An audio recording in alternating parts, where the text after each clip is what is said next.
In the summer of 2022, something strange started showing up in rivers across southern China.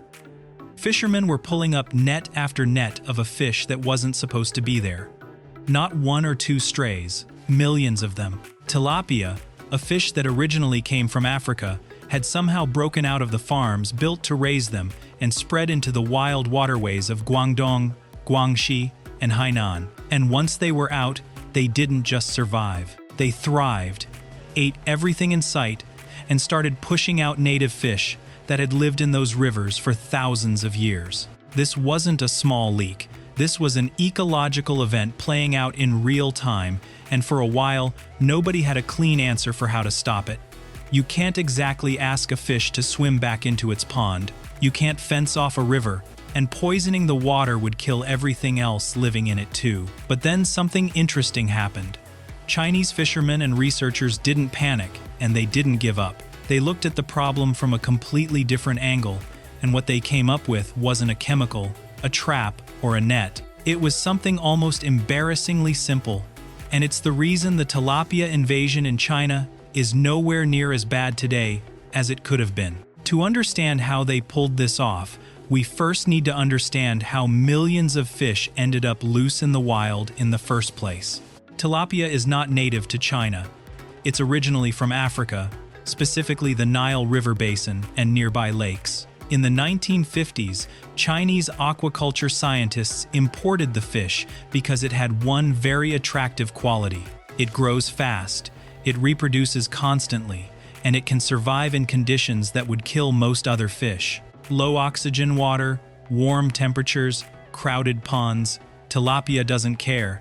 It just keeps growing and keeps multiplying. For farmers, this made tilapia close to a perfect product. You could stock a pond with a few thousand fingerlings, and within months you'd have a harvest ready to sell. China became one of the largest tilapia producers on the planet, exporting frozen fillets to supermarkets in the United States, Europe, and across Asia. Entire regions of Guangdong and Hainan built their local economies around tilapia farming. Massive ponds stretched across the countryside, all connected by canals and channels that fed into rivers and eventually the sea.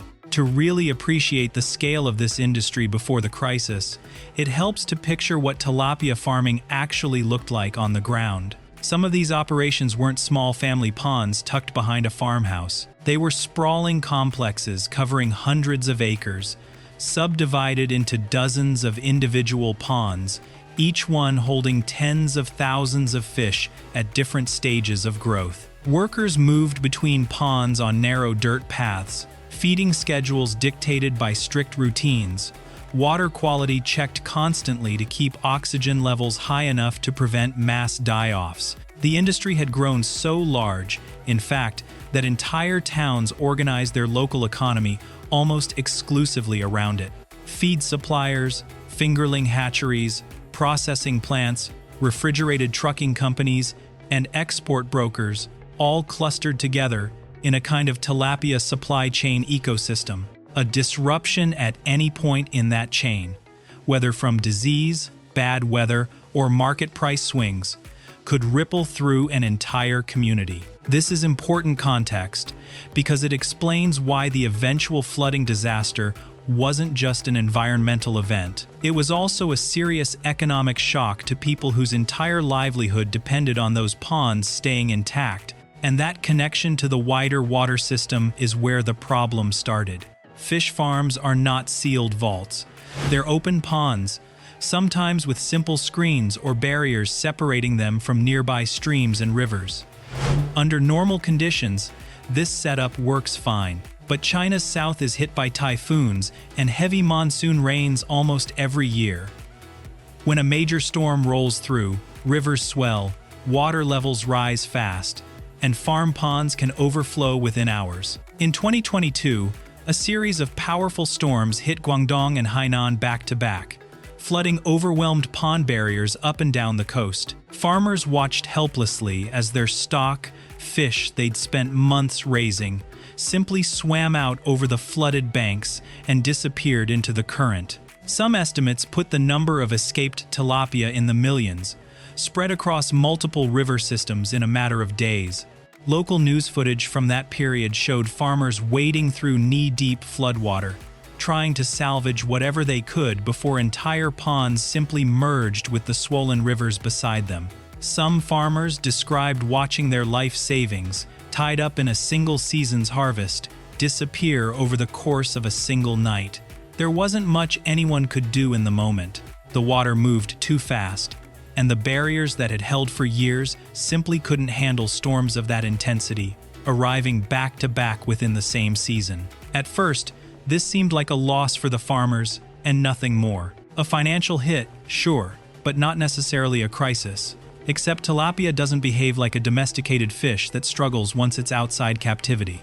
It behaves like what biologists call an invasive species. A species introduced into an environment where it has no natural predators, no population controls, and none of the ecological checks that would normally keep its numbers in balance. Within weeks, reports started coming in from fishermen along the Pearl River and its tributaries. They were catching tilapia in numbers they'd never seen before, in places tilapia had never been found before. And it wasn't just the number of fish that alarmed people. It was what those fish were doing to everything else living in the water. Tilapia eats almost anything: algae, plant matter, insect larvae, and even the eggs of other fish species. In a controlled pond, this makes them efficient and cheap to raise. In an open river system, it makes them a wrecking ball. Native fish species that had spent generations adapting to specific food sources and specific competitors suddenly found themselves competing with an aggressive, fast-breeding newcomer that ate faster and reproduced quicker than almost anything else in the water. There's also a biological quirk that made the situation worse than a typical invasive fish scenario. Tilapia are mouth brooders, meaning females carry fertilized eggs and even newly hatched fry inside their mouths for protection until the young are large enough to survive on their own. This parenting behavior, which sounds almost sweet on the surface, is actually part of why tilapia populations explode so quickly once they escape captivity. Survival rates for the young are far higher than most native fish species, whose eggs and fry are left exposed to predators and environmental conditions. A native fish might lay thousands of eggs and see only a small fraction survive to adulthood. Tilapia, with its built-in parental protection, converts a much higher percentage of its offspring into surviving adults, which compounds the population growth problem generation after generation. Local fishermen started noticing declines in native species they'd relied on for their livelihoods. Fish that used to fill their nets were becoming harder to find, while their nets came back stuffed with tilapia instead. For a fishing community, this isn't an abstract environmental concern. This is their income disappearing in real time, replaced by a fish that, while edible, wasn't what buyers at the local markets were used to purchasing in these volumes. Environmental researchers began sounding alarms about the broader ecosystem. Rivers in southern China are home to a wide range of native species, some of them already under pressure from pollution, industrial development, and previous ecological disruptions. Adding a hyper-efficient, invasive species into that mix threatened to accelerate declines that had already been a slow-moving concern for years. Some of the species most at risk included smaller, native carp varieties and several types of freshwater loach that had historically thrived in these river systems. These fish occupied ecological niches that overlapped almost perfectly with what tilapia now wanted for itself. Researchers doing survey dives and net sampling in affected sections of river described a noticeable shift in just the color and texture of what came up in their collection nets.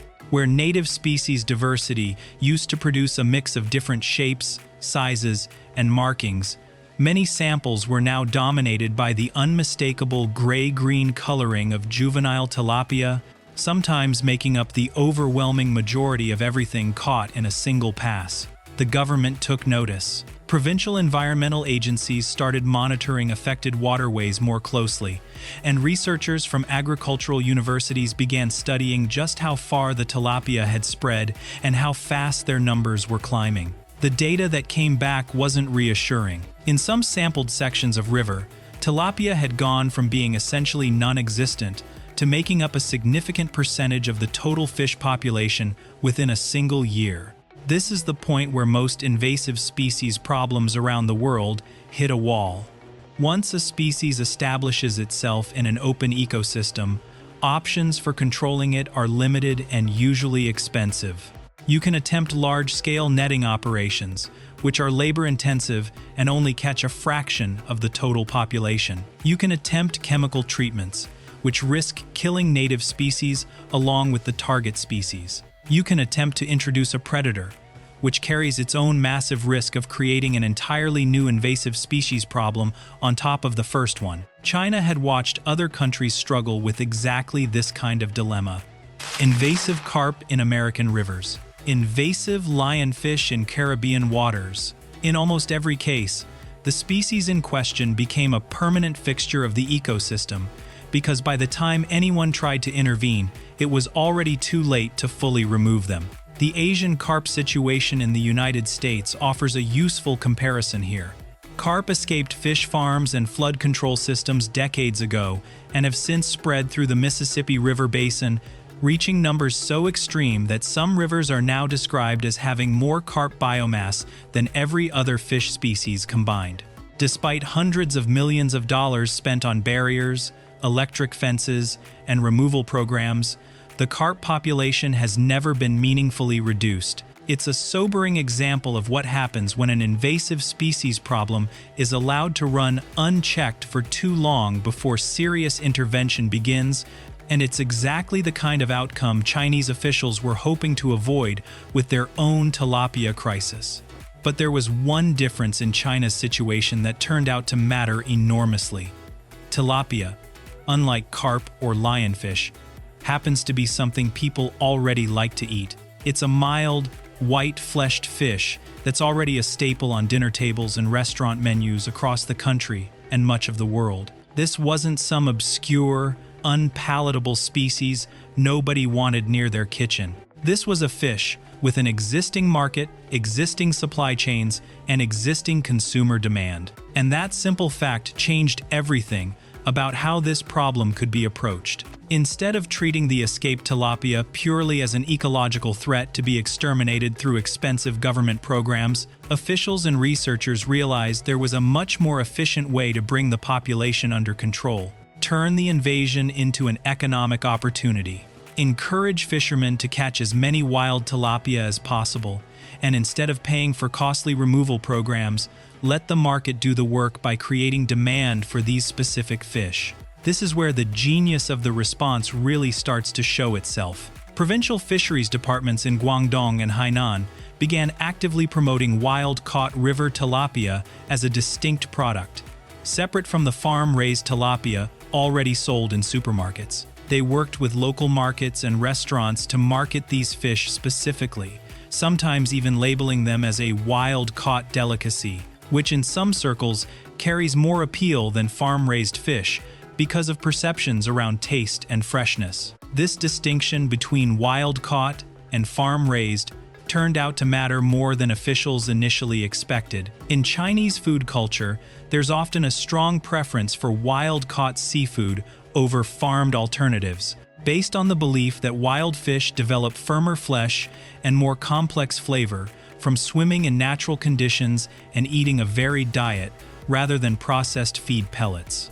Marketers leaned hard into this cultural preference, and it worked better than almost anyone anticipated. Wild river tilapia started commanding prices in some local markets that were actually higher than the equivalent farm-raised product, turning what had been viewed as a nuisance fish into something closer to a premium item on certain menus. Fishermen who had been complaining about their nets filling up with unwanted tilapia instead of the native species they used to catch suddenly had an incentive to lean into the problem rather than fight against it. If wild tilapia was selling at a reasonable price and buyers wanted as much as they could supply, then every net full of tilapia became a paycheck instead of a nuisance. Local governments supported this shift by organizing fishing competitions and community events centered specifically around catching invasive tilapia. These weren't just symbolic gestures. Some of these events offered cash prizes for the largest hauls, turning population control into something closer to a sport that entire communities could participate in. Videos of these competitions spread on Chinese social media, showing fishermen pulling up nets so full of tilapia that the fish appeared to be boiling on the surface of the water. Some of these competitions grew into genuine local spectacles, drawing hundreds of participants from surrounding towns. Organizers set up scoring systems based on total weight caught within a set time limit, with cash prizes for the top performers and smaller consolation rewards for participation. Local vendors set up food stalls nearby, selling, unsurprisingly, fried and grilled tilapia dishes to the crowds who came to watch. What began as an urgent environmental response started to take on the atmosphere of a community festival, complete with music, food, and a shared sense of purpose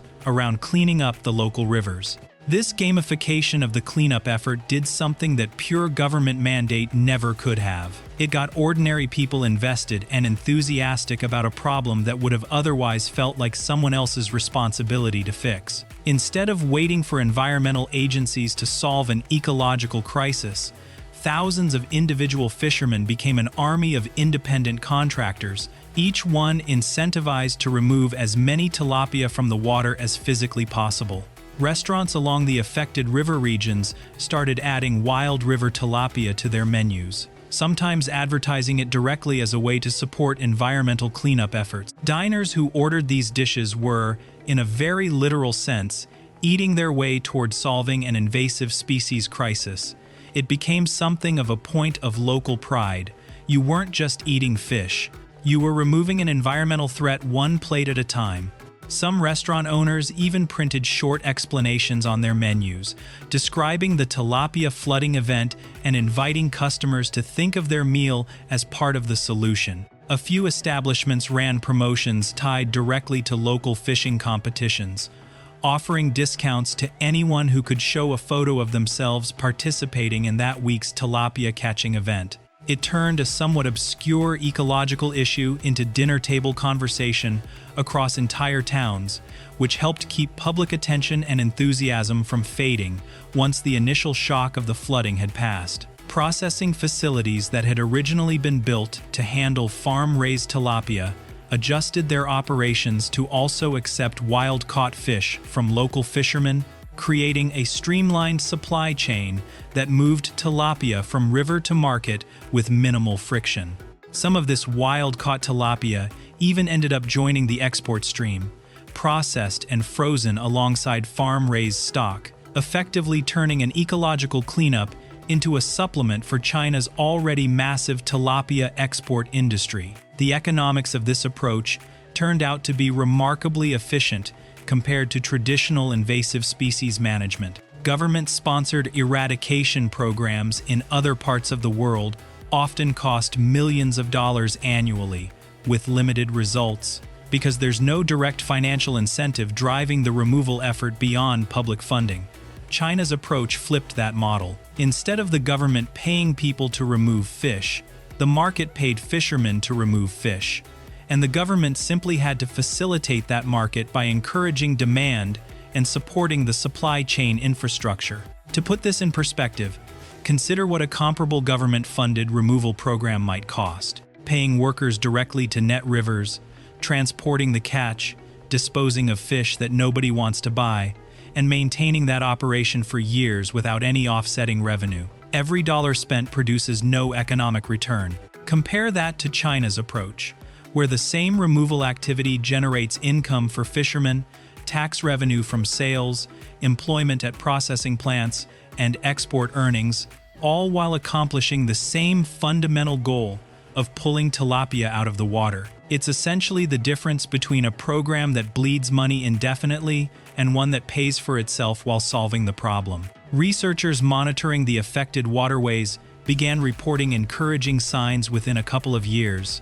Population densities of tilapia in several heavily fished sections of river started to level off and, in some cases, declined slightly compared to the peak numbers recorded shortly after the initial escape.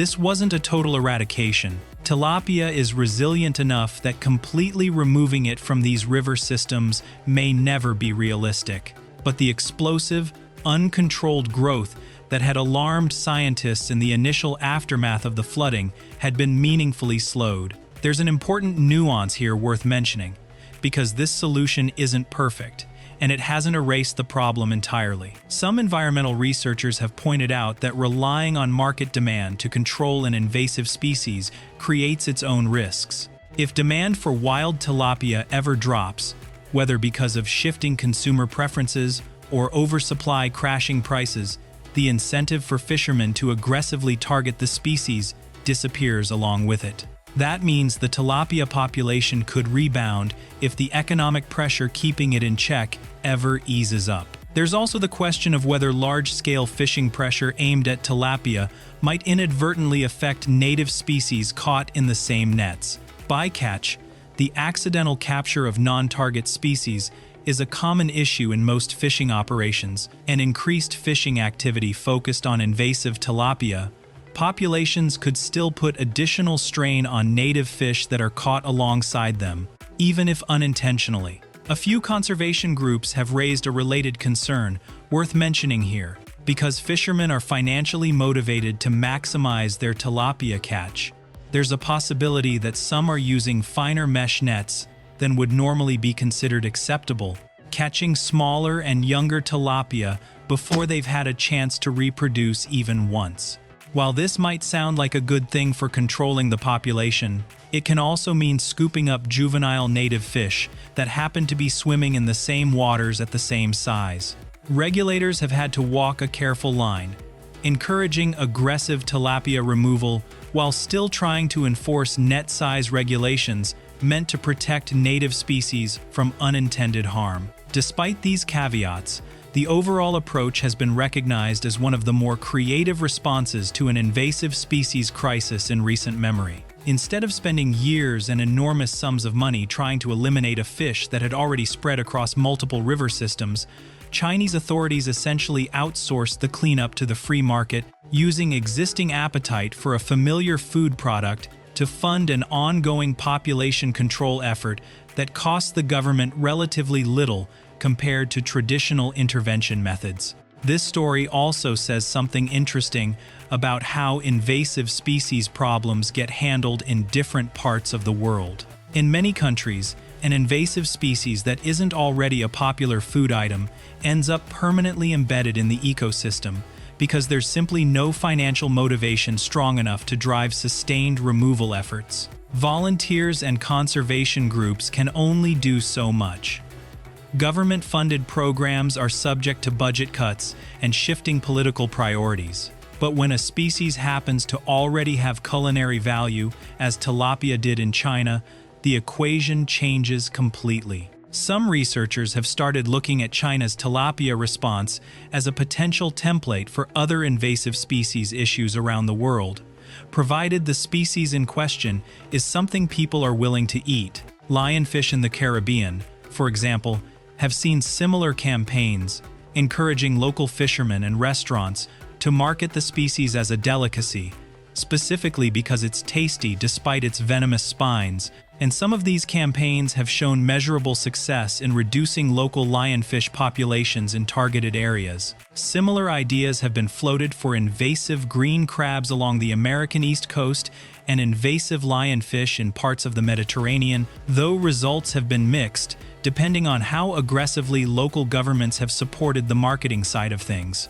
What China's tilapia situation demonstrates fairly clearly is that the marketing and infrastructure support matter just as much as the underlying appeal of the food itself. Simply having an edible invasive species isn't enough on its own. You need organized supply chains, willing buyers, and some form of coordinated promotion to actually translate that culinary potential into a meaningful dent in the wild population. Back in China, the fishing competitions and wild tilapia marketing campaigns continue in affected provinces, though with less urgency than during the initial post-flood surge. What started as an emergency response to a flooding disaster has settled into something closer to an ongoing, semi-permanent management strategy. Fishermen in Guangdong and Hainan now treat wild tilapia fishing as a regular part of their seasonal work, rather than a one-time cleanup effort tied to a specific crisis. Local economies in some of these fishing communities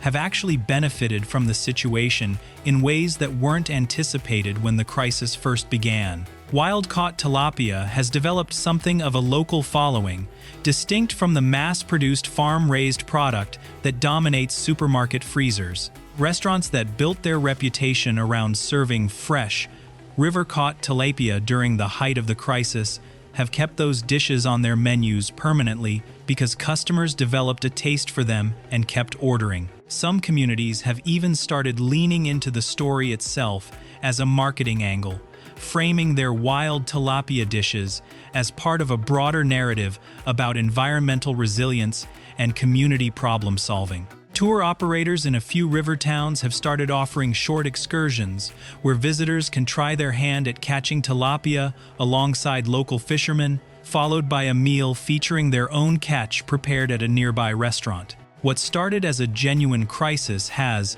in a strange way, become part of the regional identity in these areas. A story locals tell, with a mix of pride and dark humor, about the summer the rivers filled up with an African fish nobody asked for.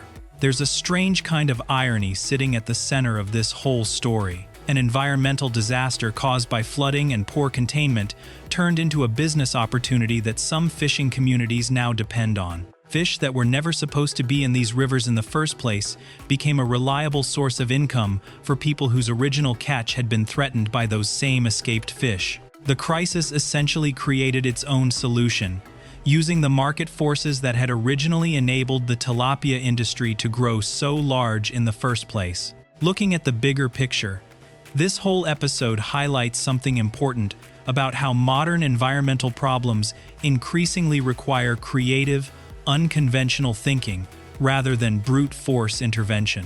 Governments and researchers don't always have the luxury of unlimited budgets or the ability to physically remove every trace of an invasive species from a massive, interconnected river system. Sometimes, the most effective solution isn't the most obvious one. Sometimes it's finding a way to align human incentive with ecological need, so that the people best positioned to solve the problem, in this case thousands of individual fishermen, are also the people with the strongest personal motivation to keep solving it day after day. China's tilapia situation isn't fully resolved, and it may never be completely resolved in the sense of totally removing the species from affected rivers. But what started as a genuine ecological emergency, with millions of an aggressive, fast-breeding invasive fish loose in sensitive river ecosystems, has been brought under a level of control that many experts initially doubted was achievable without massive government spending or aggressive chemical intervention. Instead, the answer turned out to be sitting on dinner tables the entire time. People already liked eating tilapia. All it took was connecting that existing appetite to an urgent ecological need and letting basic economics handle the rest. The rivers of Guangdong and Hainan are still home to tilapia today, and probably will be for a long time to come. But thanks to fishing competitions, restaurant menus, and a market that was willing to buy every fish that fishermen could pull out of the water, the explosive, uncontrolled growth that once threatened to permanently reshape these river ecosystems has been slowed to something researchers consider manageable. It's a strange kind of happy ending for an environmental crisis. Nobody designed a brilliant new technology to solve this problem.